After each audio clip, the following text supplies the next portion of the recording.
It works. It works. Hey. Oh my gosh, Daniel, thank you for chiming in and making sure our launch sequence is prepared. I love that whole sequence you did. That was amazing. Yeah. It's live. Cheers. Happy Thursday. Happy Synth Friends Thursday happy hour.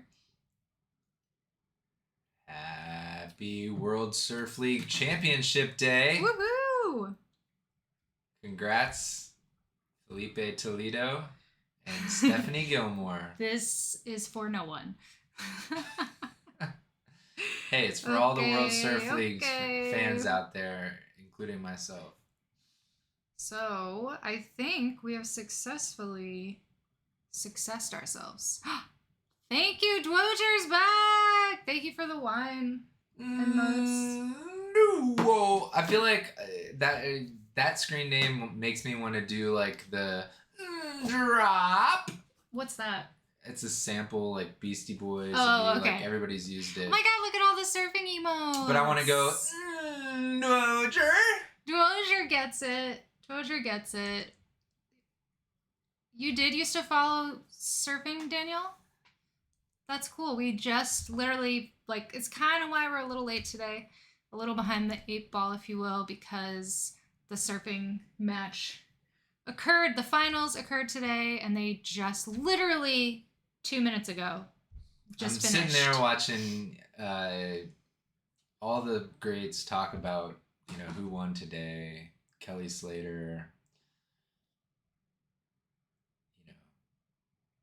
Mick Fanning.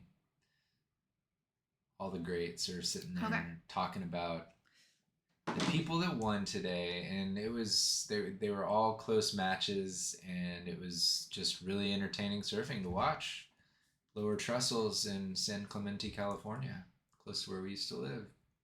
Yeah, I have a feeling that we're going to be talking a lot about this. It's a pretty epic experience that we got to have to watch the finals, like after just getting into surfing this year. Mm-hmm. Catching ourselves up fully. Wearing my surf shirt. Yes, we're feeling the vibes. Like, we're pretty, wanting to explode about it. But we're here to meet a new synth friend that we only know from the internet and bring them on and see if we can be real friends. Yes, Daniel, Kelly Slater still competes. We both think he's retiring this year, but we'll see. I personally think that he is going to announce his retirement this year, personally. He won at Pipeline, though, this year. He did have a win, which is, if you're still winning. Mm-hmm. But he was in the announcer's booth for this finals today, so. Yeah. That tells you a little something about where he's headed. He wasn't competing for the title today. He wasn't in the top 5. So we are going to bring in our synth friend. This is Marie Ann Hedonia, and I'm going to ask her what she goes by. I think just Marie, but we'll make sure. And that's what we're all here to do, is to continue this idea that we had of synth friends and see how it goes. Yeah, so I guess we're still sort of waiting to see if we have our first non-friend. Because so far we're 2 for 2. We're 2 for 2. Both parties have accepted our friendship. And I've backed that up with texts after the fact, so I do believe it wasn't just for show. We have legitimate friendships with Grant Bouvier and Matt Lowen. Yes, we're really good friends, so we know our friends' names. Yeah, we're such good friends that we know first and last names. Okay, so we're gonna get this going. Doing a little tech behind the scenes here. There we go. Any way that you want to, baby. We're gonna make this real. This is about to be real. Okay, let's do it. Let's make it real. And we're going with this. Without further ado, awkward introduction, but here we are. Marie, thank you. Welcome to the stream. You are live. Hello. Okay. I think we're good on the tech side of things, so we can just take this wherever we want it to go. I'm seeing we were doing a little surf talk because the World Surf League finals were today, and the winner, literally just 2 minutes before we jumped on here, was just crowned. So all day we've been watching that. And so our minds are a little in surf world and a little less in synth world. Yeah, Oh, I'm a huge fan. Like I was literally like hanging on every word of every moment of it until just now, and I still kind of wish that I was watching the Yeah. He was post like, game show. I'm not here but, today. like, I'm watching I'm this. really glad that I'm also having this conversation with you. So It's a triumphant synths feeling. win over surfing for me. Mainly because I actually synth and I don't surf. I mean, I've surfed once, but That's I a good point. sucked really bad, and I don't know It if I'll is do it hard. again. It's really hard. It's super hard, and the waves that you ride in the beginning are usually really pathetic. At least they were for me. They were like less, like percentages of a foot, like. Oh my gosh, his app just started playing more surf stuff because it's not even playing, but it's still playing. No. Oh my god, stop. it's taking over. All right. I just Okay. have to close the app. So that's just my disclaimer that we're It hurt us. Yeah. It was like WSL play. So ridiculous. Well, welcome to the stream. Do you go by Marie? Marie Ann Hedonia. Marie. Okay. Marie. Yeah. Great. So that clears all my questions. I'm good. That's all I wanted to know. Okay, bye. Bye. Are you a fan of Britney Spears? Oh no. You know what is so funny because I what did I do? I searched for like NSYNC on YouTube because I wanted to listen to some NSYNC stuff, and like Britney Spears came up, and like my YouTube like music suggestions, it's like Rammstein, and this really happened the other day. It was like 9 Inch Nails and then NSYNC and Britney Spears, and I was like, yes, this is the best like playlist any app has ever created for me. I loved it. It was amazing that you actually had something to say to that stupid question. Hey, nothing I ever say is stupid, okay? First of all. To that really out of nowhere question of like, hey, welcome to our Synth Friends stream. Do you like Britney Spears? That's amazing. Okay, Daniel's saying It was an icebreaker. Have you not heard of an icebreaker? Icebreaker. Yeah, no, it's a good icebreaker. Daniel's saying we're getting like a delay between your video and your audio a little bit, which I wasn't experiencing when we did our test. Oh, that's weird. Yeah. So let me just see. I think it's probably on our end because we're doing like you're coming in from Zoom, which it seems fine there, but then when I'm porting you into OBS and then making it stream out to Twitch, it's like I'm asking a lot of the machines. So if Daniel is our mod and also our tech guru. So Daniel, if you can think of a better way to do this or a workaround for anything, or if it gets like too much delay, just let us know in the chat. Yeah, it might not be fixable on stream, but I don't think it's that bad. I think maybe we had a moment, but we'll see. Your background has fireplace vibes. Our fireplace looks exactly like that stone you have on the back wall. It's actually, yeah, because there is like a fireplace, but when we bought the house and we had it inspected, the inspector was like, well, so the fireplace vent, it's actually just open, so there's like a pipe for the vent and then there's a pipe for the water heater vent, like, to let the dangerous killer fumes out. But for some reason when they built the fireplace, they didn't like make a separate vent, so like all the water heater fumes can go into just like through the fireplace. So we had to have that like closed off, and we can't use the fireplace because of that. We could tell a very similar story. And I'm gonna let you do that because I've talked a lot already. Story for story, but very similar in that like we had this cool fireplace when we bought our house. We were like, yay, cool fireplace. And then when we had it inspected, they were like, this probably hasn't been functional since 1975. Probably should have never been functional in the first place. Like, I'm gonna say that it was never functional. I think it was a DIY failure if I've ever seen one. Oh yeah. But it looks really cool. It still has a cool look. They didn't fuck up the look. The look is the look is important. You know, it doesn't work, but the look is definitely important. I'd say it's the most important thing about a fireplace. Now that I have a bunk one myself, like I'm realizing that, like, man, if this thing looked like shit, we'd really be in for it. But like, that's a good the point. Functionality, like how many times, like first of all, you know, in this modern world, it's not crucial to our survival in this house. Like, you know, we don't use it to get warm. That's a good point. We don't have to use it for anything, you know, but like if it looked like shit, man, that would suck. You'd have to cover it up. And we probably wouldn't buy the house, you know? Like I would say, you know, like if it looked like, you know, like if it had like, you know, crossboards on it or whatever, like, you know, we'd probably be like, I don't know about this one.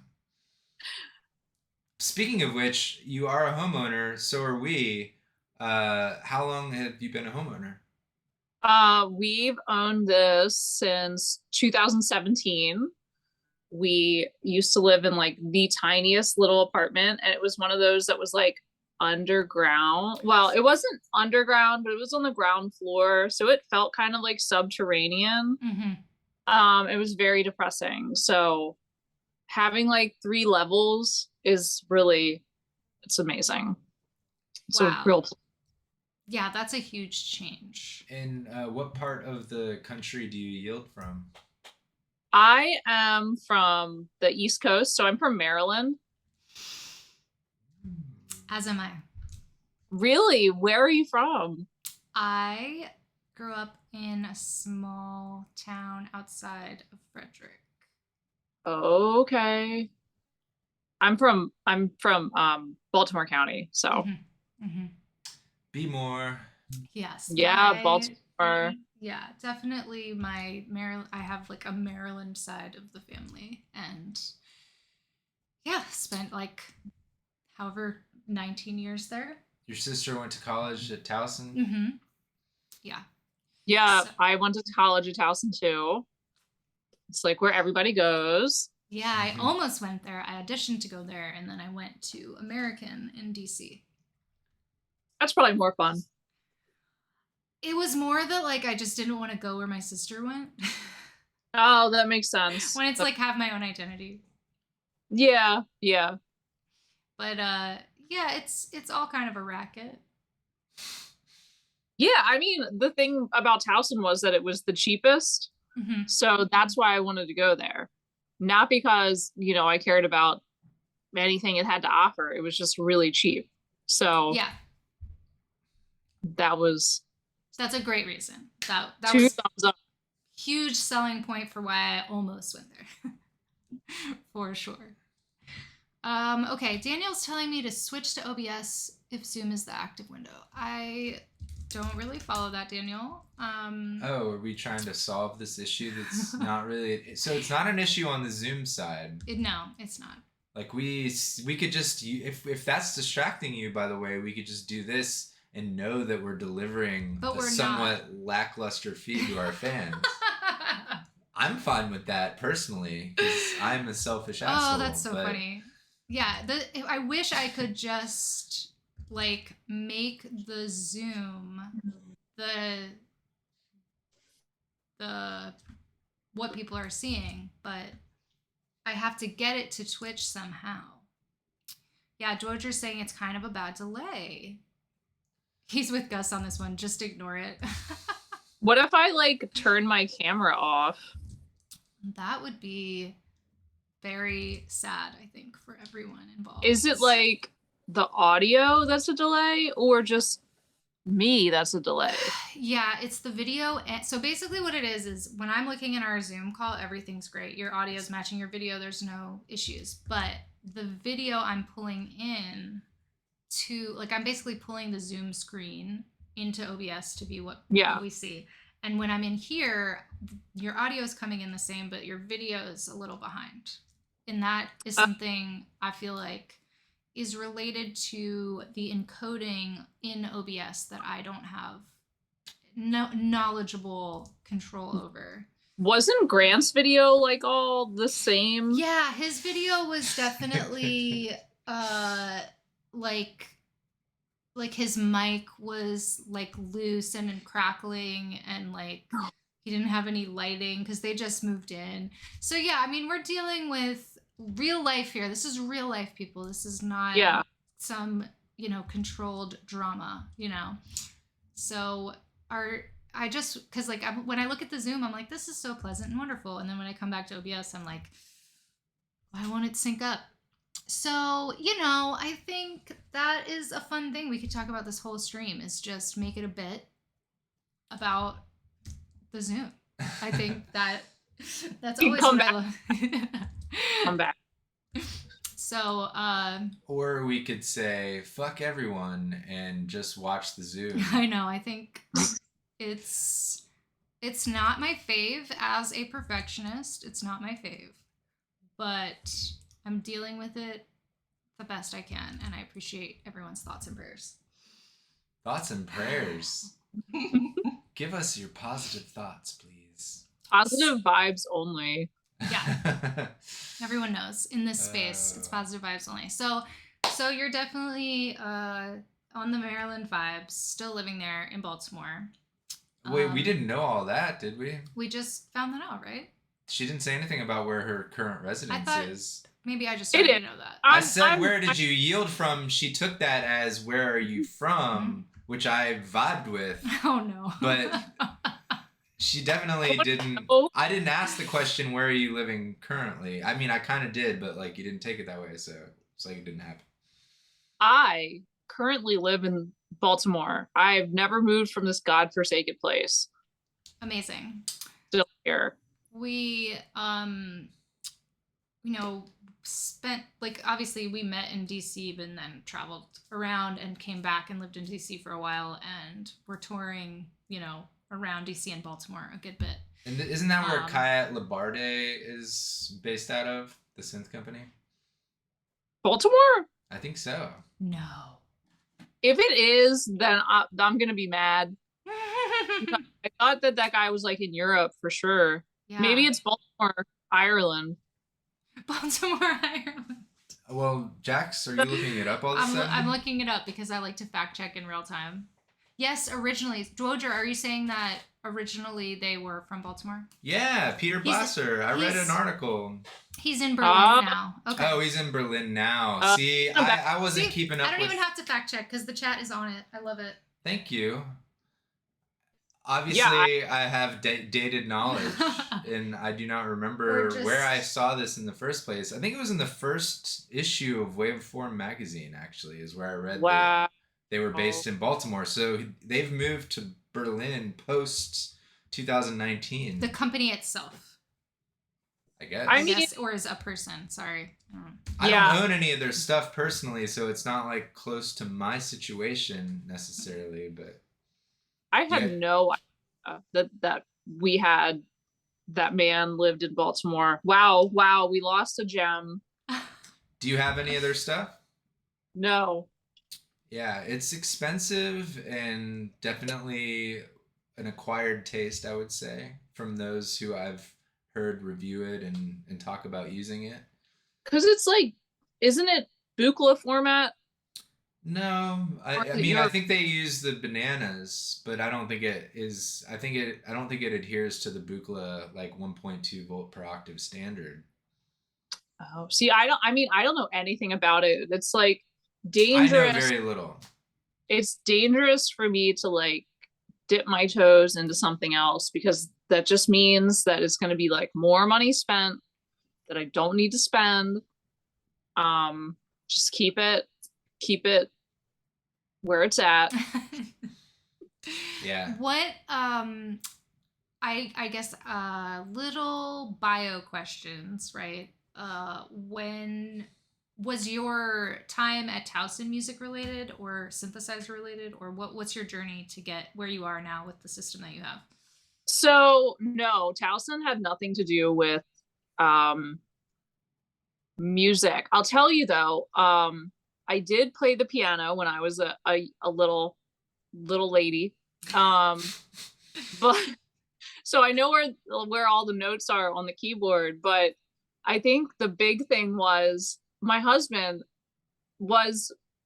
he still likes guitars, but he's definitely not as into guitars anymore. He was into guitars, and guitars are so boring. But at one point he did sell like a Japanese custom shop ESP to get into Eurorack.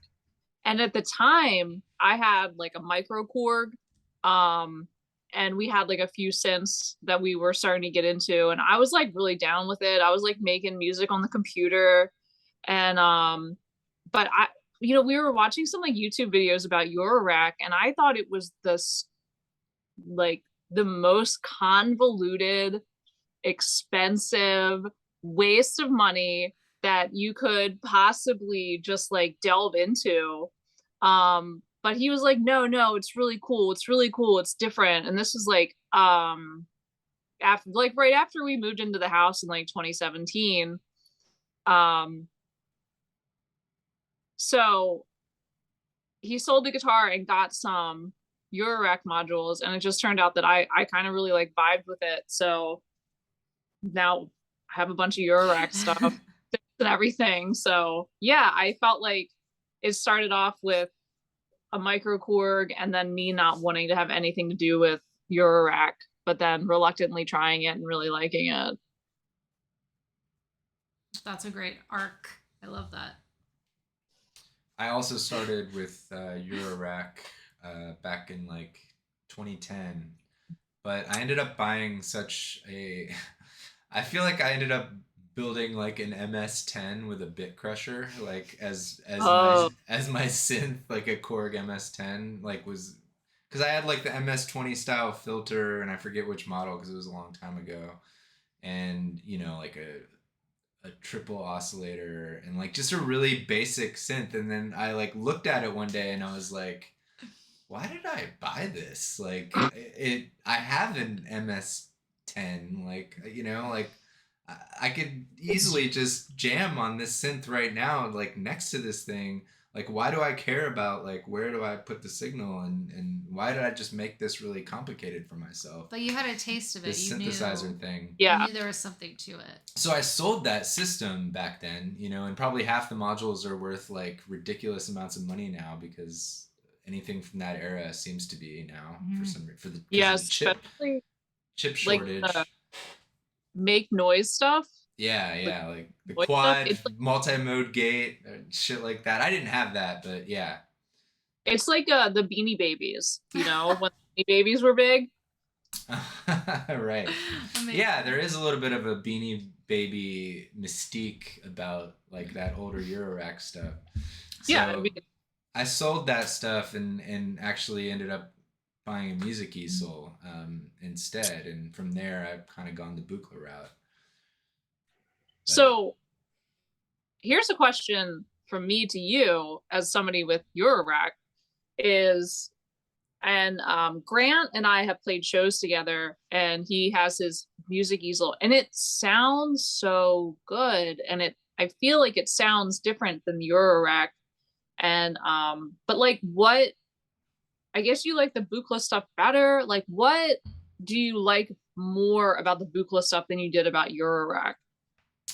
I like the fact that the CV and the audio are separated on those modules. I think that's pretty cool. That's a major difference that oftentimes doesn't get mentioned when people are asked that question, I've noticed. But yeah, just that simple main huge difference is, is cool for me. Like the idea that like I tend to I'm gonna 2 beers myself right now, but I tend to patch the synthesizer in a slightly inebriated state.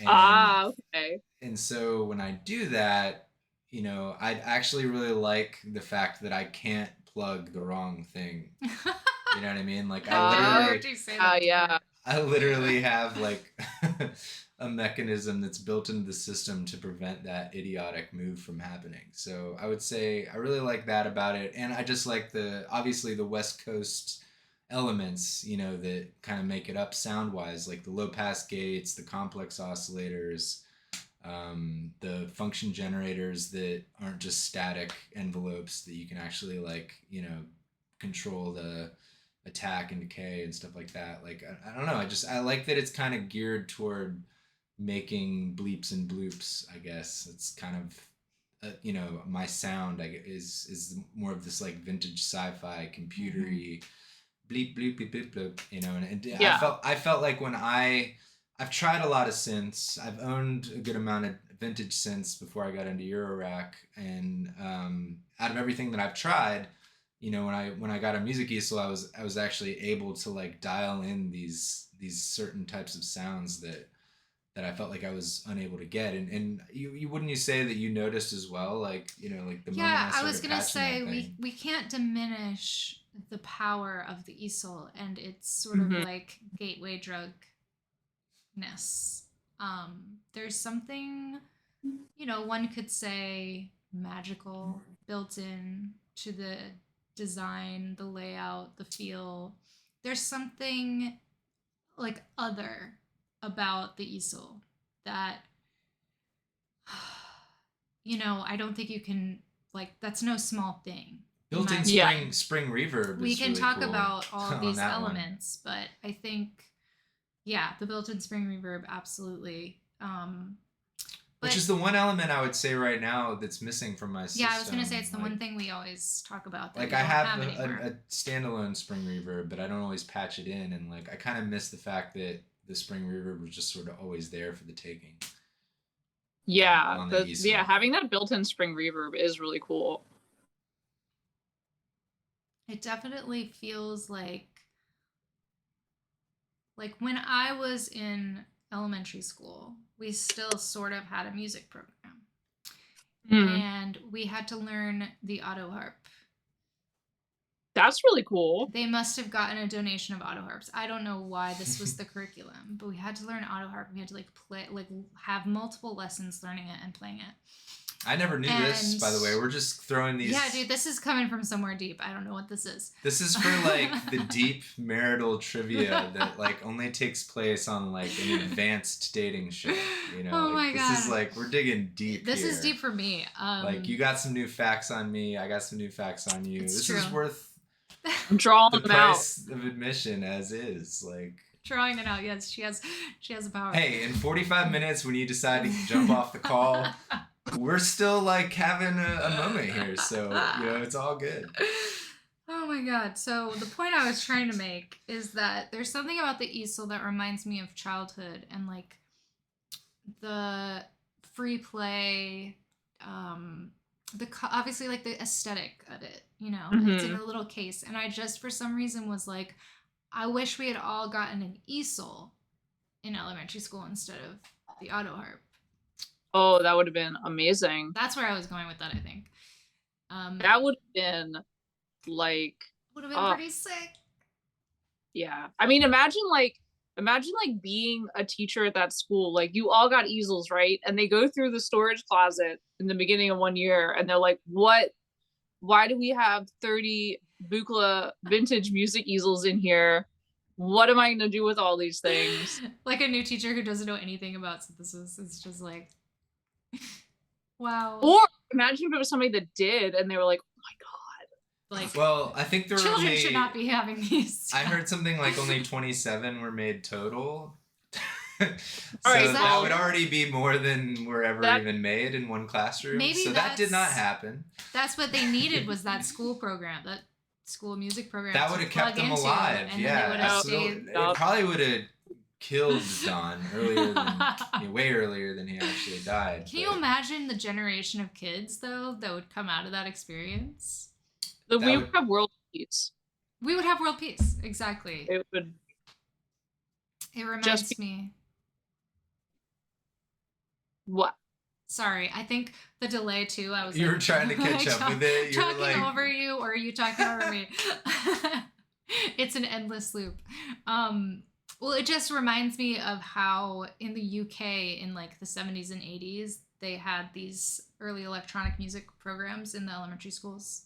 Mm-hmm. And a lot of people we talk to in that side of the world always bring that up as like, well, of course I got into electronic music. Because the Daphne Oram. But the difference was that those kids actually got synthes. Yes. They got synthes. That's fucking rad. That is really cool. That is really cool. But that actually happened. Like hundreds and maybe even thousands of synthes were distributed throughout the UK, like for educational purposes. And because of that, we have drum and bass. I mean, I just think there's some kind of correlation. Yeah. I mean, having like the British like music programs in public schools. That's why like we have so many awesome British bands. Yeah. Yeah, that's true. I definitely think that's true. I think that just in the little bit of anecdotal research we've done talking to people about this kind of stuff, that has proven to be true. And I just think we missed our moment in the US with that not giving kids easels. I think that's really what it comes down to. Okay, so you said Jacqueline for president. Yeah, there we go. Everyone gets an easel. We've solved it. But I do think if everyone had an easel, they would spend less time being mean on the internet. Yeah, and definitely. I think that's really the problem we're trying to solve these days. How do you find like being on the internet and like putting your stuff out there? I mean, I feel like I don't think I feel here or there about it. I mean, I do like that I can actually have people hear the music that I'm making. Before that, it wouldn't really be, without the internet, I wouldn't have connected with so many people. So I mean, that's great. As like pushing content out constantly, it's a little annoying. But I really do like playing music. I mean, if it was something that I didn't like to do, I feel like I wouldn't do it, obviously, but the internet is fine. It's fine. It's fine. We'll give it a mid-tier grade. It's very functional, Yeah, it's just it is. It's doing what it's supposed to be doing. Gosh, there was something you said in there that I was going to respond to. And without its existence, it would really suck to try to distribute music. Oh, yeah, you were saying that you really like music. So I was actually thinking about this today, about how grateful I am that a thing I like doing, I can put on the internet, and I don't have to have like some other thing I do on the internet. Yeah. Like I can just channel the thing I already, because I don't know, I saw some video that was like, here's how to find out your life's purpose and meaning and like how to turn that into your internet or whatever. I don't know. These things just come across. And I was like, all my answers to that would be music and doing music and playing music and putting music on the internet. Like, I don't need to overthink this. And it made me realize how many people don't have that. Yeah. I think, I mean, I feel like you've got like influencers or whatever who are just kind of like lifestyle influencers, and it's like they don't really have anything to like do, so they just kind of like, here's my face. Kardashians. Yeah, exactly. Like, here's my face, and like here's me, like here's my face at like the bar, or like here's my face, like, and here's my dinner, or just, I don't know. I mean, I'm happy that, like what you said, I mean, I'm happy it's music, I like that. Yeah, that was my deep thought for today. For like the 5 seconds I was able to think today, I was like, wow, I don't have to like think about what I'm gonna do on the internet. I just already know. And there's already like so many, like the people that we connect with through specifically like synth and like esotericness about music on the internet are just like amazing, cool, nice people who are chill. It's not like this thing where I feel like I have to clout chase to get someone to talk to me or whatever, like where I have to like go like, oh God, like I better make my page look cool so that they'll respond to me or whatever. I don't even know what that would feel like, but I couldn't imagine like trying to think of like a bit, so to speak, like, oh, this is a like great a brand comment here. Yeah, like I think I'm gonna be Minty Bong Water. Oh, that guy's cool though. He is really cool. I mean, that was a good example. But you pulled a real person out. You should have made one up. But he like I think is also a musician, and he makes like a special do you know who Minty Bongwater is? Probably. Maybe. He like got really huge during like I think early TikTok times. But he'll make like a tea. He'll make a tea, but it'll be like a flowering tea. Something he's like making it with like fresh ingredients. I've and seen that. also like a song that he's made is playing in the background, and he like looks in the camera and is like, "How's your day? Like you're beautiful and worthy," and you know all the things. And I think he also has, I would imagine, weed related stuff going on with that name, but mostly it's about the tea. It's a great it's a really good handle, you know, like the idea of minty bong water is brilliant to me because it encompasses, it evokes a lot, you know, like something that gets really nasty really quick but might be associated with something you really enjoy. But that being pleasant, you know, and sort of inviting, it definitely evokes I a lot, like that right? juxtaposition. It's very creative. It makes me cringe and also makes me curious. But I did want to point out that our St. John here, welcome for your first time chat. I know you've been a lurker. I know you've been hanging out. Thank you for the chat. Said that they wouldn't know of Marie and Paul's work or ours if it weren't for social media. So like other than work, it's the only reason he stays connected. So I think that was a good sort of a validation of what we were discussing. I'll take that as be grateful, bastards. But like, yeah, thank you for pointing that out, that like, gosh, there is a way, because of like, you know, if you like, let's say Grant's page, it'll show you to like Marie's page or whatever, you know, like because of the way the behind the scenes, you know, entities are working. Algorithm. I try to say algorithm as little times as possible throughout my day. I was like, I think I've hit my max. I can't say it again. Thank you for saying it for me. You're welcome. Yeah, you were not allowed. You were not permitted another one. I get like 3-4 a day, and then I have to tap out. All right. No. You say it's fine. We can talk about it. I'm just joking that I say the algorithm too much. And it makes me feel like I'm in an episode of Silicon Valley and like life isn't real. I know, it's bad. But I was just saying thank you, Robert, for validating us, because being an online musician, if you will, can feel weird. It can feel like, you know, you have times, and maybe you can relate to this, where you feel super connected because you're on the internet.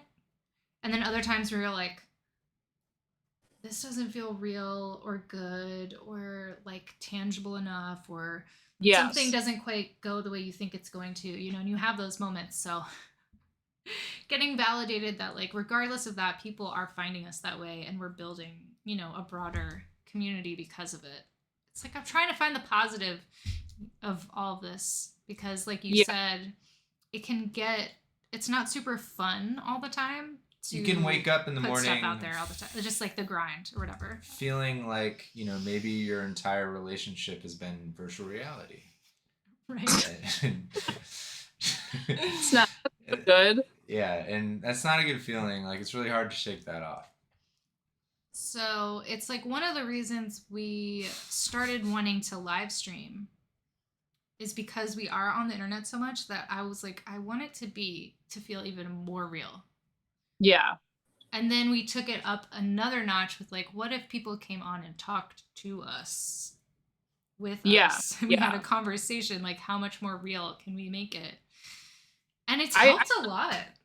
I love that, especially like, you know, COVID, like lockdowns and everything. There were so many virtual things that were happening. And now that, you know, things are open again, there's like less virtual stuff, but it's like, how can you have all these people from all over play at once if it's not virtual? I mean, you can have people come and like actually fly there, but it's really cool to be able to just do that without, you know, massive amounts of money being spent.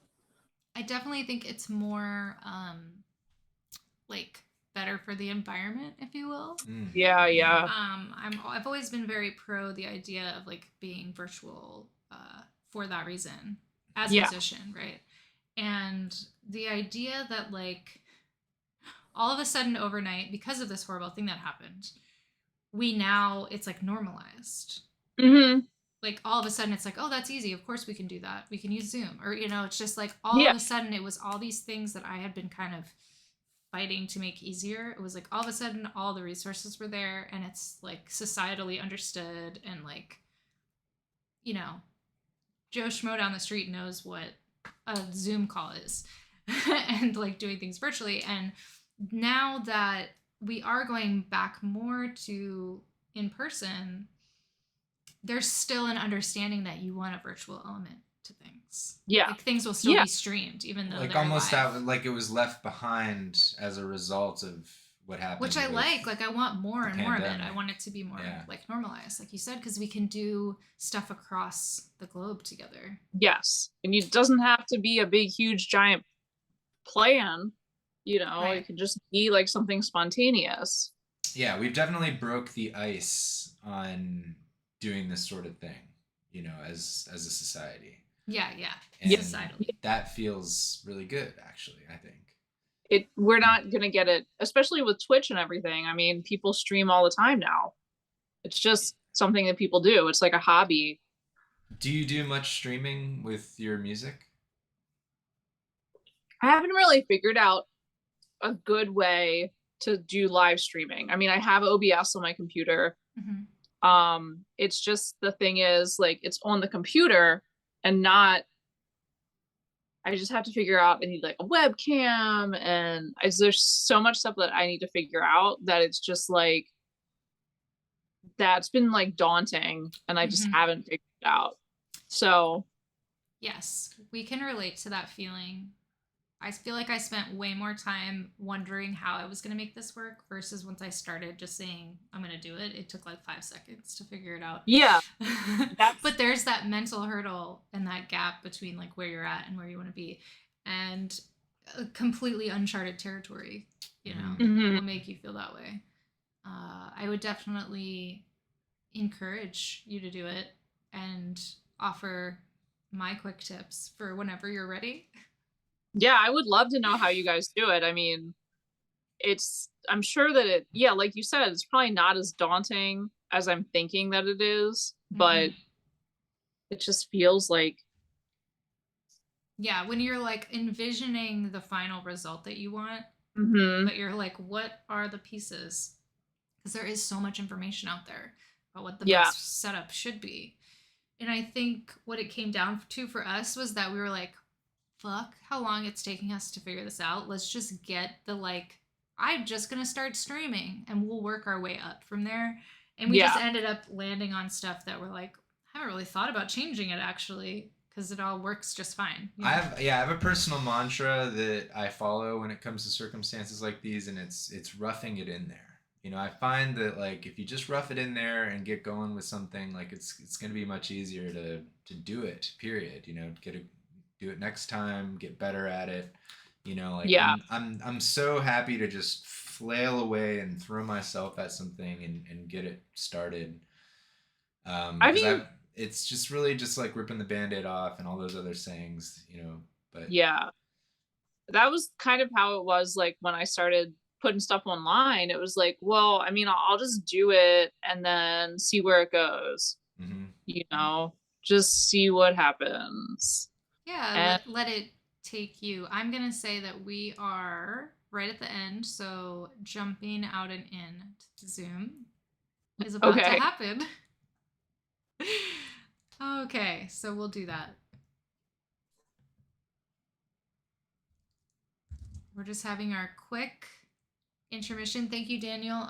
We will remind Marie that you are a great resource for getting started. Let me remind the audience that Marie does have the option of not rejoining the stream. Now this is turning into the rehearsal again. She jumped back in fast and I forgot. I have to like admit and everything. So I think I really want her to. And I think that she came back. Jacqueline really wants her to as well. I mean, that would have been, I just like left and I didn't say bye or anything.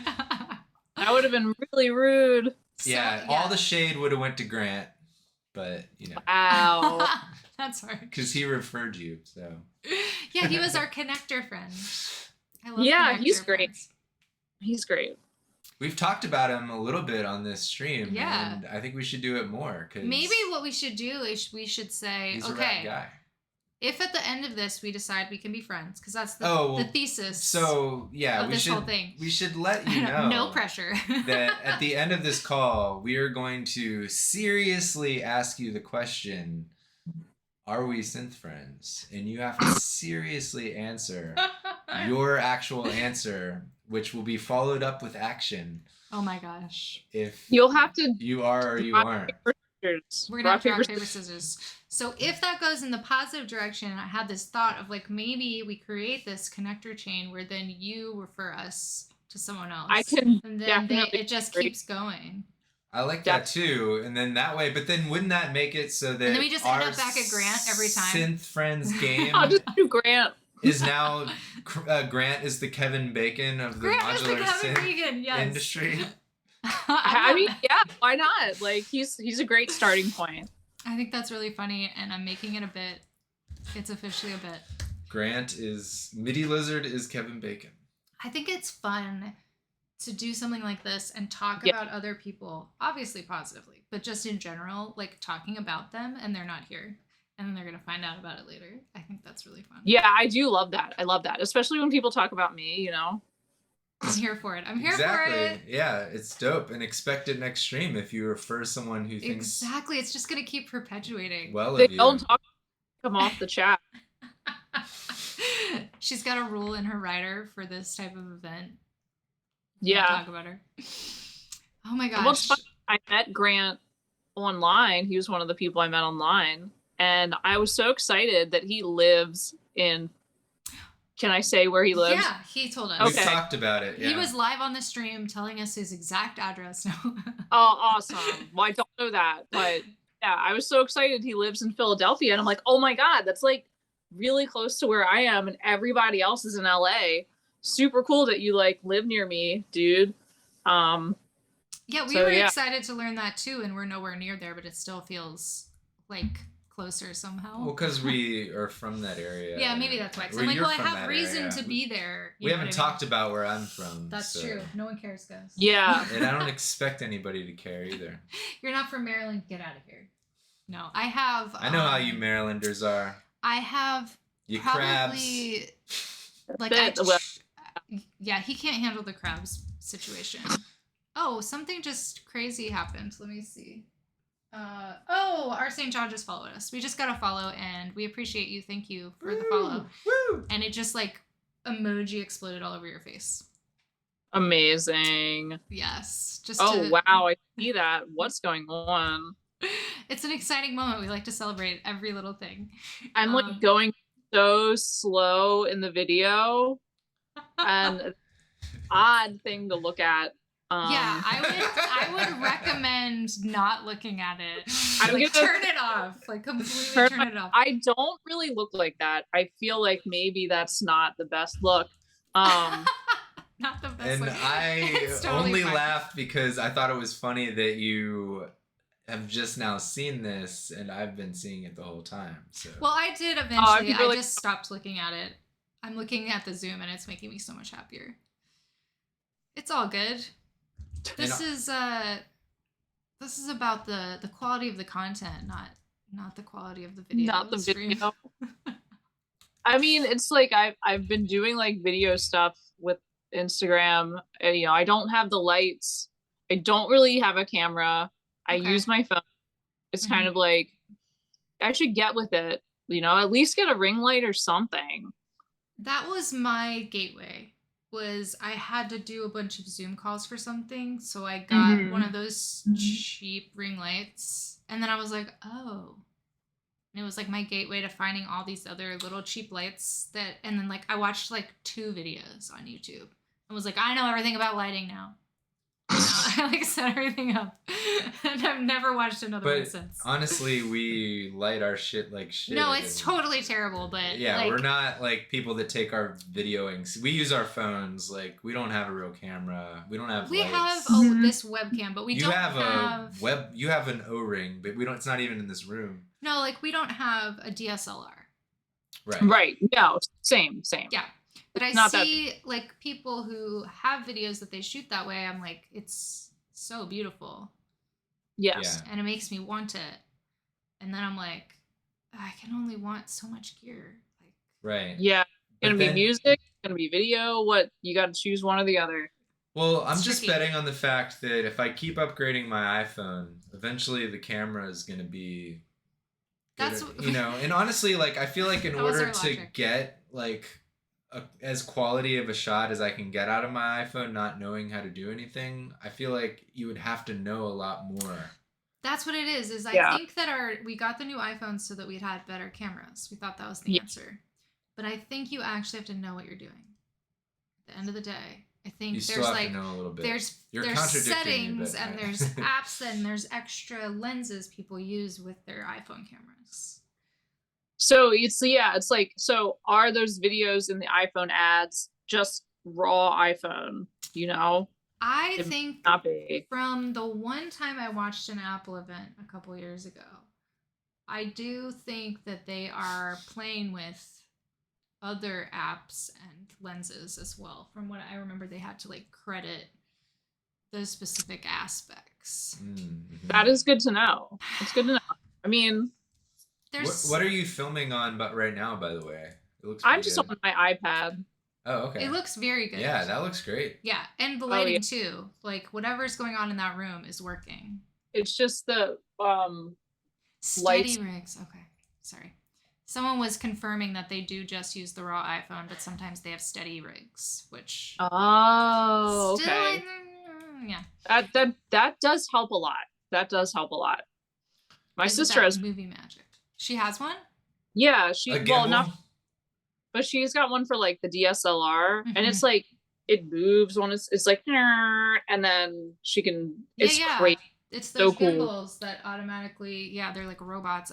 We almost got into some of that stuff because again, it's just it's synth gear adjacent to me. When we get excited about video equipment, Yeah. I'm like buying a movie studio of stuff like in my head when I get Yeah. into, and it like takes me down a similar thought process because it's that idea that like I can make what's in my head happen if I had this. I feel the same way. Yeah. about music But then gear. that rabbit hole usually leads you to not buy anything. Right. Because we haven't. But it sounds like your sister's into video stuff. Is that like just she happens to have a camera? Or? She's a videographer, Okay. so she actually has like a business where she does that. So it makes sense for her to have it. I mean, if I had something like that, that wouldn't make any sense. Right. I was just thinking like, would your sister be someone who could either film you with this beautiful camera or give you camera audio tech sort of guidance on that? She's not, I don't think that she's done streaming before. Mhm, So I feel like my biggest hurdle is streaming. When we did a music video, so my husband and I, like, and a friend, we're doing like a music project. We made a music video and she actually came over and helped us make the video. So she shot the video, which was very helpful. Okay. I'm putting the pieces together now. Yeah. Yeah. And she used that when she was shooting the video. So it was definitely cool to see it. Yeah, that makes a lot of sense and a good use of family members. Mm-hmm. Always good. Approve of that. Would she have any tips about lighting? She might. Hmm. She might. I mean, honestly, she would probably say like you should start with a ring light for sure. So we're at her level. We can figure this out. Sage advice. Sage advice. Got a ring light for the internet. Amazing. I don't know, Sorry. The lighting stuff and everything with the videography stuff, it's very pricey. Mhm. I am not looking to even ask. I was just gonna say. I thought you were gonna say her answer would be, well, you obviously need to throw down, $10K to get started. Right? Like anybody who's professionally doing it can't give you layman's advice. Right. I mean, yeah, I feel like most people will be like, yeah, ring light, just get a ring light. Get a ring light. And call it a day. But I do think, when we're talking about lighting your synth, not just your face, right, that you can have a lot of fun with there's these like, you know, pretty cheap LED, like different colored lights on Amazon or whatever that, you know, or even like the clip-on ones and things like that. Those LED lights, I don't know. like the strip lights that you've got in the back. Yeah, I mean, I'm just trying to like pointing at things in my studio. Randomly strewn on our wall back here that I'm still a little embarrassed about. We're the laziest. Well, here's the thing. I watched this one video about lighting and I just did all the things they said, which is you need like a front-facing type of light, which I got, and then you need something to backlight you because of the way the camera focuses. Like it's going to pick up differently when you have light behind you and overhead. So we've got all the bases covered. Like, are they the right colors? Do they work the way I want them to? I'm not sure, but I got it set up and I'm not doing anything about it after that. I mean, I can see your faces and that's good. I'm amazed at the way it looks when I turn on the camera. I'm like, that's not how it feels in the room, but cool. Cool. But yeah, the LED strips that we have, we are just lazy or we have a hard time with, like they, you know, there's a back to it that's sticky. You know, you can like rip the back off and make like a shape out of them. But like the pressure. That's quite a commitment. The pressure to make something cool and not have to unstick, restick 1,000 times. You know what? I can't handle it. Draw something on the wall. I know, I can't handle it. Project something onto the wall. That's what I need to do. Is to project something onto the wall and then trace it and then exactly. That would be really that's a great idea. I really like that actually. I think we should do that as soon as possible. Ooh, Daniel is saying that he's gonna throw some stuff in our Discord about using your iPhone and less than $1,000 worth of gear to make cool videos look good. So that's a hot good topic. Thank you. I'm looking forward to reading that later. I need to go to Five Below. Can you make one about go to Five Below and set you yourself? First of all, what is Five Below?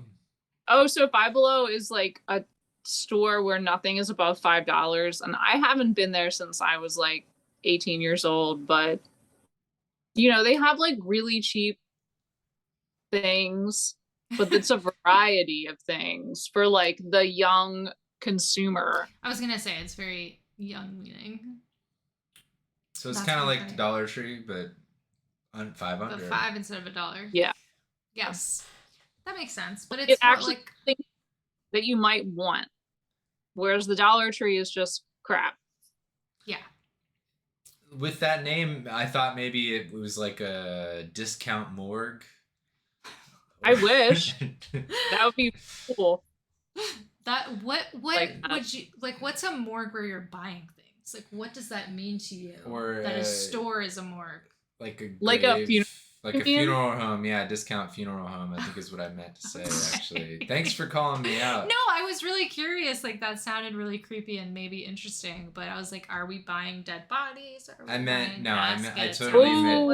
Yeah. I meant funeral home. Like instead of like 6 feet under, we'll go 5. Oh, it made you think of 6 feet under. Oh, 5 Below. That would be like a good bootleg like parody of the show 6 Feet Under. Yes. Right, which at this point is definitely in it parody definitely I feel like territory. saying below evokes more hell, right? Mm-hmm. Definitely like you're 5 feet below the person. Oh shit, 5 people are below. Guess which ones. It's a game show now. I regret like having an alternative meaning for that shop name at this point, so I think we should steer away from this. This is your fault. You've done this. Yeah. So I'm trying to think of things other than synths to talk about. Well, would you say that you have like a particular manufacturer of synth modules that dominates your rig? I don't think it's a particular one. I mean, Noise Engineering, I really like that one, and Endorphins, they're definitely my 2 favorites. But nobody sponsors me, so right. So yeah, don't you shout at anybody because. So you like Endorphins out of Estonia, and where do you know? Noise Engineering is like the Latin like genus species names for everything, right? Yes. But also I would like to shout out, I've got Nico at Lycolon Instruments made the Marie's LFO. So he asked me like, well, what kind of LFO would you want? You know, like what would an LFO like idea that you have? What would your ideal LFO be? And I was like, well, I want to draw the wave. I want it to be like my own wave. And he made it happen because somehow he can write code and come up with things like that. So that's a module that I really like. I mean, it's named after me. And also he's doing a giveaway. So if you go to his Wow, that's so cool. If you go to my Instagram, like the post, it's like I just posted the thing about the giveaway, so you can enter a giveaway for it. Let me grab that and put it in the chat. So first things first is that everyone... Oh, this just happened. Yeah, this is like new. Yeah, it just happened. Cool. And what a great idea to like, is it like etch and sketch style? Like you can draw it with like knobs basically, or like... Yeah. Okay. Yeah. Like it's like Bizet curves. Like if you ever used Illustrator, you've got like that kind of point and then you can kind of change it. But he updated the firmware, so now it's an envelope too. And it also does output at like audio rate. So there's a lot. Could be an oscillator as well. Nice. Yeah. Oh, wow. That's really cool. I didn't know you were going to drop something like that. That's amazing. Yeah, it's definitely like a nifty, really nifty. That's super cool. I've put the link to your Instagram in the chat, so everyone go follow Marie on Instagram, and a recent post will explain this giveaway. Is that right? Yes, Sweet. exactly. Yes. Oh, I see it.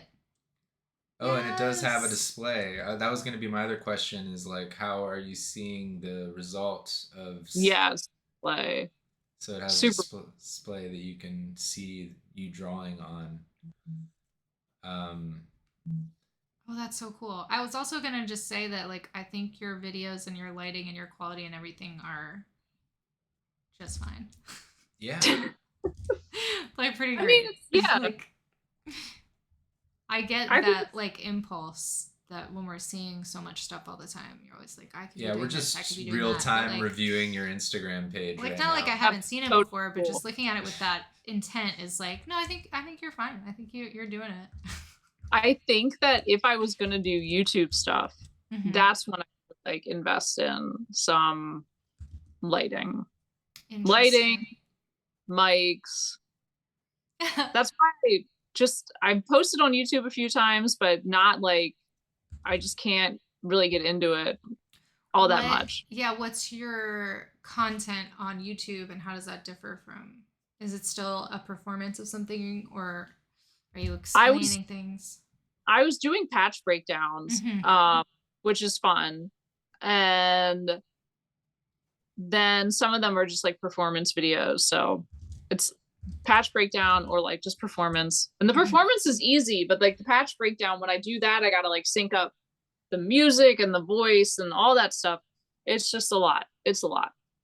Yes, can relate. It's one of the things we always talk about, like being in the mode of something. So like if we're gonna do that, we're gonna like set up for that and just like be ready to do that all the time. Like have something that's always set up to make it easy. And my way of doing that for the most recent round of actually doing some patch breakdowns myself is actually degrading my situation where I brought a studio monitor in here and just now have it like, you know, with a mono send of everything in the house, you know, so to speak, going to it. So now if I want to do a quick video, just pop on the speaker. It's still camera audio, but like at least having that control of the sound in the room and just having it be on all the time, except for like, I wish you could hear what I'm listening to right now. Yeah. But you can't. You know, like how many times have you been in that situation? Well, because it's I hard just was to like, be... I'll just fucking throw the speaker in here for the specific reason of filming. Yeah, it can be difficult if you're not set up to be in that mode of doing all those different things. Yeah, I mean, my I direct all my Instagram videos are like direct recorded into Logic. Because I have like a Roland speaker, but I feel like if it was just the speaker and I was just using one like sound source, my phone, it would, I don't know. I don't think the sound would be as, it definitely wouldn't be as like, you couldn't hear everything. Well, also because like for those you're not talking to, right? Exactly. So yeah, so just getting that direct audio Really easy. is super easy. It's right, like you said, once you have to be the voice also, it adds a layer of complexity that maybe doesn't quite come across to someone who's not doing that, but we definitely feel the deep pain of that. It's constant struggle. Yeah, and you don't want to have to like talk into a microphone, you know, and have headphones on and shit like while you're just like in like this wearing, like kind one of of these guys. kind of like inspired moment that you're having with your gear, you know. It kind of takes you out of the mode basically to get ready. Yeah. So I totally agree with that. And like I would say that yeah, if I'm going to do like a content-based video where like the sound is the most important thing, I would definitely go direct. But just like but I that. throw And the speaker in the room just for times when I'm like, well, now's a time where like I'm just trying to get a quick little bit of bullshit content, whatever, of what I'm doing. Yeah. You know, like I just want to be like, you know, little reporter guy on the scene. Yeah. You know, then I feel like the speaker, you know, keeps You've me. decided you're okay with it. I think it's okay. I'm excited. I'm decided I'm okay with it, and I figured out that it was like a huge barrier for me, like what you were talking about, basically. Yeah, mental barriers are real. That it was like keeping me from wanting to film, basically, to just not have a simple solution to get the audio. Yeah, for sure. I mean, if that's what's keeping you from doing it, like you should definitely do it. I did a patch from scratch video for somebody's YouTube page, and I did exactly what you did. Like I only direct recorded at the very end because I was trying to like I recorded the whole thing into the DAW, but then I was like, I gotta duck out the music when I'm talking, and it's just like I'm not getting paid for this, so let me do it the easy way. And it was fine. It was like just whatever. Yeah, I think it totally works if you're explaining something for sure, and then like having that direct audio to show off the full patch at the end. That's smart. And again, if it's like that's keeping you from it, then like just blow through that. And once again, it's only because of the fact that the phone audio, the mic on the phone is actually really it's good. Quite good, yeah. Now, so it's like it intelligently can. It almost like mixes everything for you, you know, if you're like, it's kind of, it's got some like adaptive limiting or something going on where like, you know, it sort of just level matches everything while you talk, and you know, you're never gonna have to, it kind of like ducks it for you, you know what I mean? Yeah, it does. I was gonna say like kids these days. No, I mean they don't know how good they have it. Yeah. That like there's so like these past few generations of phones, like they are doing a lot to your photos also. Like, just taking a quick snap, like a lot is going into that you don't know, that's just built into the operating system of how it works, so that you take an ideal shot, I guess, so that you'll want to keep using your phone, and you know. That makes sense. There's like it's built into that. But like the audio part of it is like on another level with the way that you were mentioning that it will duck. It will figure out what the main voice is of what it's hearing and make it louder. Crazy. It's crazy. Which is pretty mind-blowing, like considering all that's going on and you're literally just hitting the red button. It's glitching. You know. Are you an Apple technology person for the most part? I mean, I have an iPhone, I have an iPad, we have Macs, so I guess, yeah. I mean, growing up with PCs and having them kind of shit on you all the time, I just can't deal with it. So. Yeah, so relate to that. I know what you mean. That's really funny. I oftentimes threaten the idea that like I'm gonna switch us over to Linux. Yeah. When I'm feeling a little like, you know, just like you want more control over the techness. A little bit of the like scheduled obsolete aspect, yeah. you know, of Yeah, it all. yeah. Like when I'm feeling a little down and out, like if I got burned by the Apple Store because like my shit died and like I've only had it for a couple years or whatever, and like, you know what I mean? Like everybody's been bit by Yeah. the core. No, it's like really annoying. Like, and I feel like a while ago, like the Mac computers were great because like they were known for just kind of lasting forever, whereas like the PC would it was like 2 years and that was it. But now it's Can't I really don't see think my vintage Apple down there, but Oh no. there's one hiding back there. there's a really old G4 uh, desktop. Like, yeah, there it is. Oh, what's up? That's But yeah, I love old computers. Yeah. Yeah, I actually still use it a lot. You know, there's like some cool VSTs and weird like Cycling 74 plugins and stuff that I have from back in the day. Like, I mean, I've had the G4 since like 2000. So I mean, you know what's crazy is that like we think of vintage synths now as I don't know. But that's like gonna be a vintage synth that Mac have. I mean, it's got all those old like plugins on it and everything. It's kind of like the Amigas. oh Those, wow, yeah, with the trackers. Yeah, I actually was talking to Grant about that because he was talking about the fact that he bought a poly end There it is. tracker, and sweet. which is really sweet, right? And it kind of reminded me of like the Amiga and Atari computing Mm-hmm. era from like the mid 80s.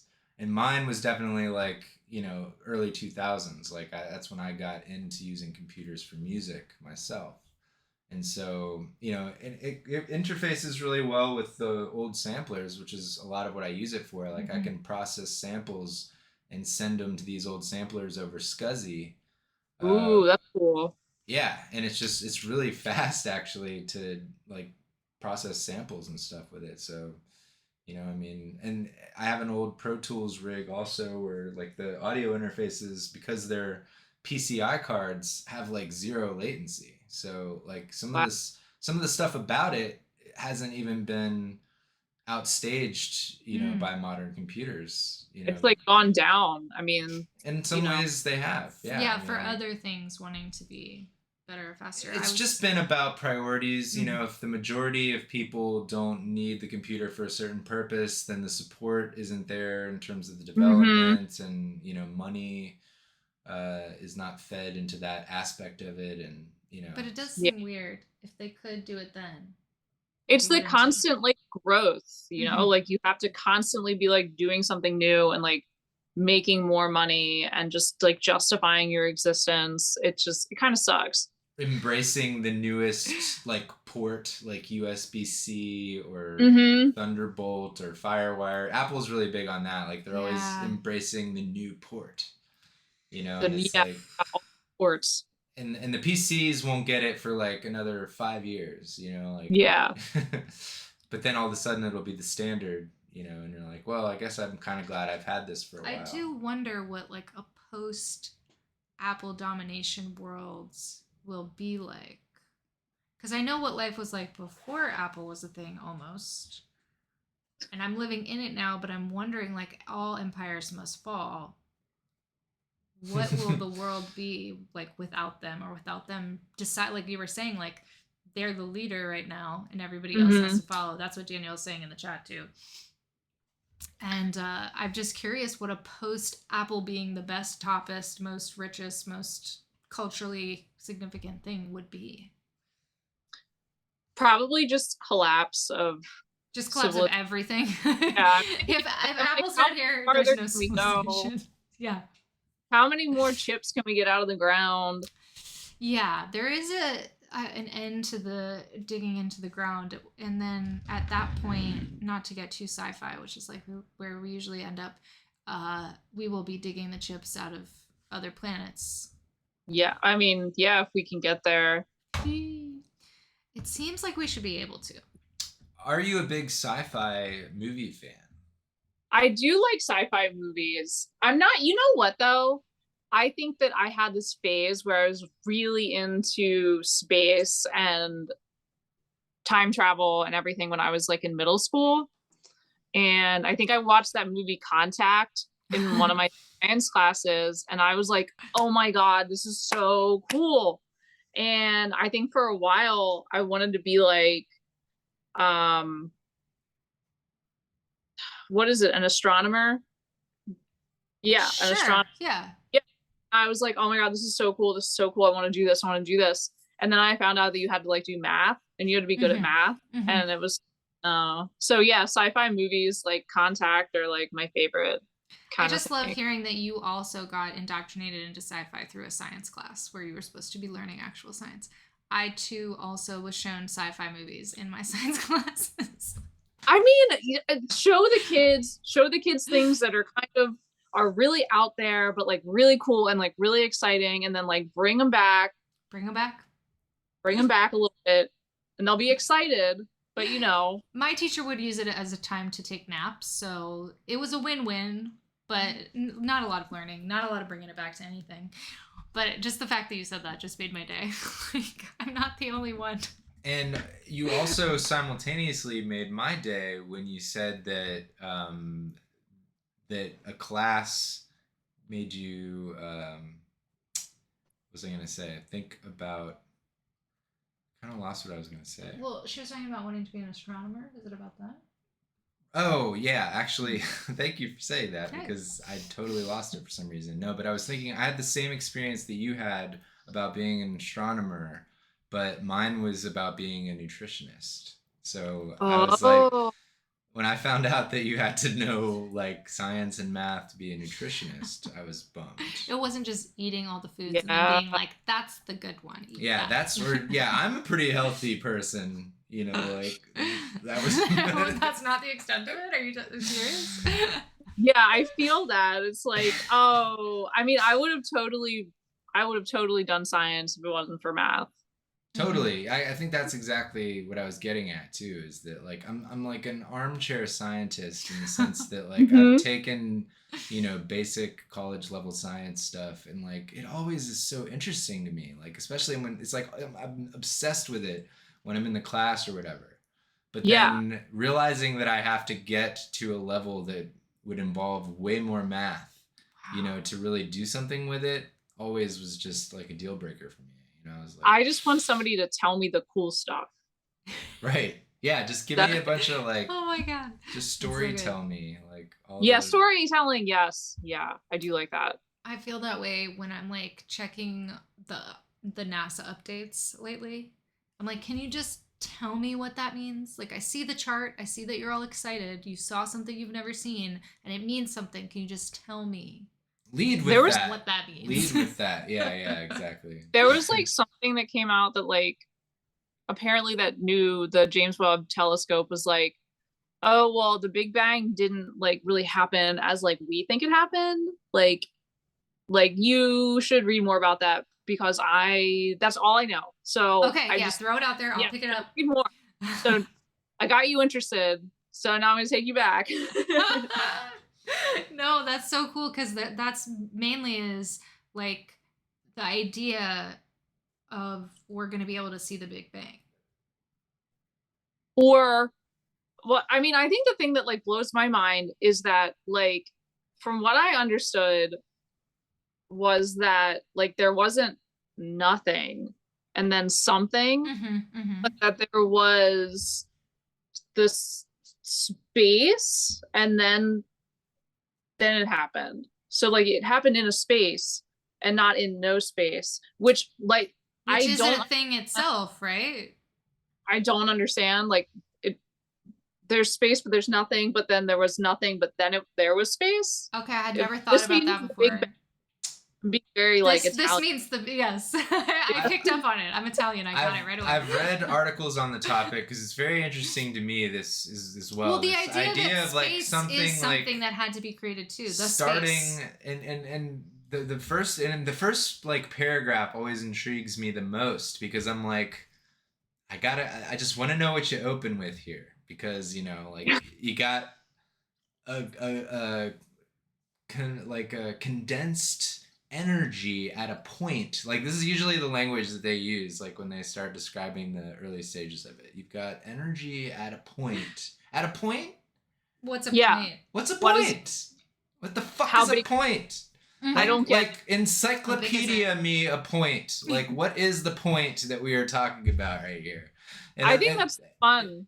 It is fun, but then like it's fun like from there, That's you know, the fun like of it. you Someone know, knows and they're just not telling us because we're having too much fun. then there's an immense explosion, and this matter that we're all made of, you know, is just and it does really seem like fucking old. everything keeps exploding too. I mean, you have We're the red in- shift, blue shift, so we know that it's expanding, or Right. do we know that it's expanding? Maybe we'll find out that that was a lie as well. Oh my god. This is everything and too much. Like, Yeah, it's too much. I literally never thought about the fact that the Big Bang occurred in space, which has to be a thing, which means if there's space, there's somewhere where there isn't space, right? Like, what? Yes, like how does that work? What does that look like? Well, it's sort of like a mirror within a mirror look, you know. It's like there's space within space within space, you know. Is it? It's too much. I mean, you know, I like that one thing. It was somebody said like it's turtles all the way down. Like Right. it's just on a turtle, and it's like, well, what's the turtle? What's under the turtle? It's just turtles all the way down, you know? Oh my god, that's epic. Just I love turtles. And then So the that idea works for me. that I'm fine if it's just turtles. time is involved in Well, I mean, when we're space talking about math, aren't we stuff. talking about like mapping things in space? Well, like, it's funny because when you all are talking about how much you love science but you don't love math, I was like, I did really well at math, but I never understood science. And I wish I could bring us all together and make one super brain. But I'm not saying that I have the opposite problem. But I remember as I got further Either. and further into math, we did more and more graphing, and then everything becomes 3D. Mhm. And it's like I'm doing math, but it's like in space and time. What? Like What is math? I think the thing about math that is so messed up is that like in school, you feel like math is just like numbers, and I don't feel like they like apply it to enough. No, they don't. I wish more like finding patterns or identifying patterns, and I guess you have to learn the basics of everything, but it just At least in the US in the 90s or whatever era we were in at school, like they didn't take it far enough fast enough. I feel like we were looking at like physical objects to represent numbers for far too long. yeah, like the little blocks, Yeah. or we had the M&M day where we got to eat that. Yeah. Get to eat them. Exactly. That was it. All right, we have a minute and a half left. All right. So this would be the time to tell us what you have cooking, what you want us to pay attention to, if you have new music out or videos or collabs, what have you. I do have some music out on my Bandcamp. Yay! Okay. And what? Oh do you no, want I me just to said send- I'm gonna grab that link right now while you're talking. Okay, and then my album, I'm gonna have my new album is gonna come out. I'm telling you, like by November. I'm gonna release it by November.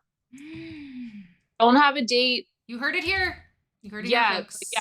Heard it here first. The album is coming out in November. Wow. And what number album is this for you? Under It's this 2, but moniker? it's gonna sound really good because my husband got a bunch of really good hardware. Whoa. Sorry, everything just glitched for a minute. Can you say that again? This is the second album, but it's gonna sound really good because my husband we've got like a bunch of hardware compressors and really good mastering gear. So it's gonna sound really good, a lot better than the first album. So Oh, I wouldn't have even thought that as an issue, but that's exciting too, to always be like, no, it kicked us off. This is awkward. Were you trying to get off? No, just- I like we can jump in again because we didn't get to say goodbye and that was awkward. I'm sorry for all the tech stuff today, everyone. Like, thank you all for being patient with us and hanging out and having like great chat. Like everyone is on fire.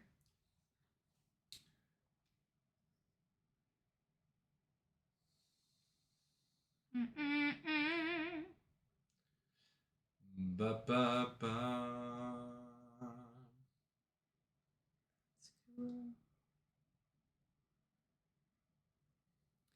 I know I told Marie, I was like, at some point it's just gonna kick us out and we're just gonna end. But I feel like that was too awkward. So I was letting her know that she's allowed to jump back in and like say goodbye, but also if she wanted to just dip, that's also fine too. Oh, so in my opinion, this is one of those things where, like, you know, this might be a telltale sign as to whether or not we're going to be synth friends. This was one of the most awkwardly timed synth friend endings that we've had. And like I said, I'm leaving the door open if she wants to jump back in. Oh, she just turned everything off. No pressure, no pressure. No pressure. Appreciate So I personally am going to take the that hang. as... She did say we are officially synth friends. She understood the assignment. We said at the end of this, we're going to ask you if you want to be our synth friend. And you're going to have to answer. I think we said it during the stream too. See, but this just looks unbelievable. Well, this. I'll just go like, to I wish that, regular studio. we could guarantee the fact that we're synth friends. Right, because, I mean, I could be the asshole who screenshots the DMs, you know what I mean, and posts them online to prove it. I might actually do that. I think that's really funny. I think it's really funny to do that about something that's a joke and not serious, because it's like such a serious thing right now. It's like, I have the receipts. But anyway, we had this cool idea that the next person that we hang is going to be a recommendation from the previous person, so that we just keep this like human centipede synth friends thing going. Oh my god. Okay, so I will make some announcements here. Let's see, today's Thursday. Saturday we are going to be watching a sci-fi movie, and I don't know what it is yet. Let me look in the Discord. If you're not in our Discord, jump in there so that you can vote on the movie if that's your thing, which I think it is. Oh my gosh, we just opened a new channel on our Discord to talk about gear, and it's already on fire. Woohoo! Yes. Okay. So on Saturday, we're going to watch a movie. Right now, it's looking like Andromeda Strain is in the lead. Okay. So that's exciting. That's one of my faves. So that'll be Saturday at 6 p.m. Eastern Standard Time. And then Sunday, we won't be doing an ambient stream because Monday at 9 a.m., bright and early, we're going to be part of this huge, like, I guess you would say, a like multi-day raid train that is called Synth On. That, if you follow any of the other modular people on Twitch, you probably already know about the Golden Shrimp Guild, but they have this huge community of modular people, and 909, which is tomorrow, is the central celebration part of the festival. It's in honor of 909 Day, and they call it Synth On. And it started today, and it's going all the way through Monday, and we are Monday at 9 a.m. So Saturday movie night, Monday synth time. So if you want to see us play with our 909, as well as some synth stuff, that's going to happen bright and early Monday morning. And by 909, we mean Kenneth RD9. Kenneth RD9. But in the spirit of our old jams when we were doing more, house music type stuff on these streams. So if you were excited about that. Remember those days? It's coming back. So thank you all for hanging out. Thanks, Daniel, for helping us fact check all the stuff about the tech. That was very helpful. Really appreciate it.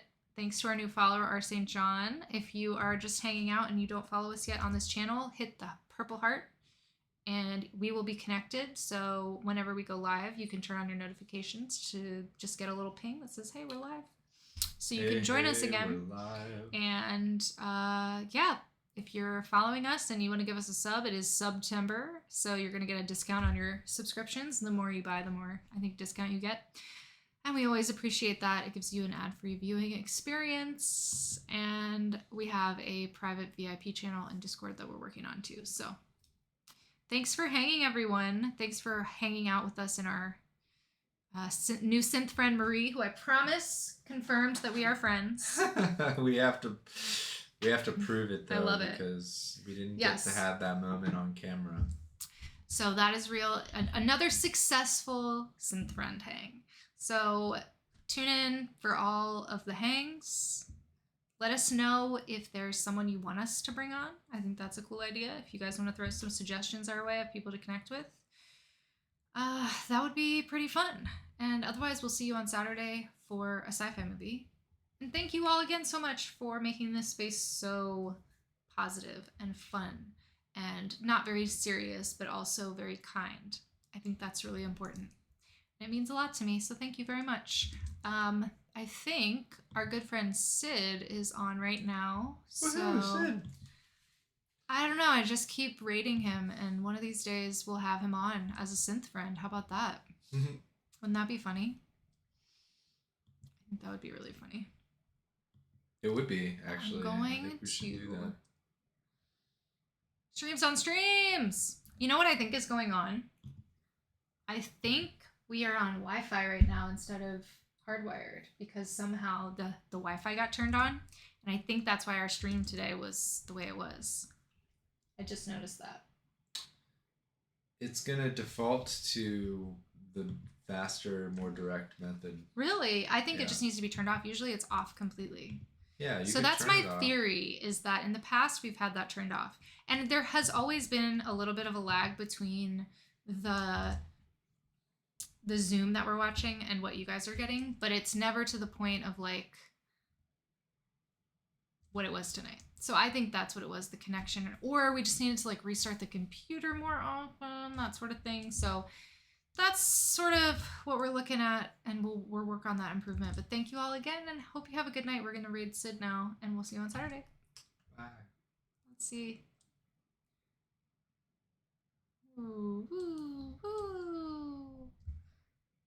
Get it, get it, get it. It's struggling so much. Here we go.